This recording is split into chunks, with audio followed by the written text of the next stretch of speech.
Hello friends, Shri Swami Samarth.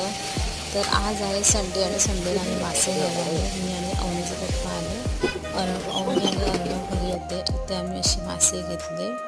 छान इथे मासे होते, कुर्ल्या होते, सगळे होते. आम्ही घेतला चणक, तो कटिंग करत होता. तुमचा संडे कसा असतो मला कमेंट करून सांगा. आणि इथे हे नुसते गावचे काका आहेत. आणि इथे मासे असे रेडी केले, मीठ लावून रेडी केले. आणि याच्यामध्ये वाटणाची तयारी, कांदा, खोबरा, मिरची, चिंच आणि धणे. तर फटाफट कटिंग करून घेतलं आणि मिक्सरला लावायची तयारी केली. आणि असं इथे सगळं रेडी केलेलं आहे. आणि हे वाटण आणि कांद्याने मला खूप रडवलं. तुम्हाला कधी कांद्याने रडवलं तर मला कमेंट करून सांगा. आणि अशी इथे फोडणी रेडी केली. पटापट कढी जी वाटलेली होती ती ओतली आणि छान असं संडेचं जेवण रेडी झालं. व्हिडिओ जर आवडला असेल तर लाईक, शेअर आणि सबस्क्राईब करा. असे नवीन व्हिडिओमध्ये आम्ही लवकरच भेटणार. तोपर्यंत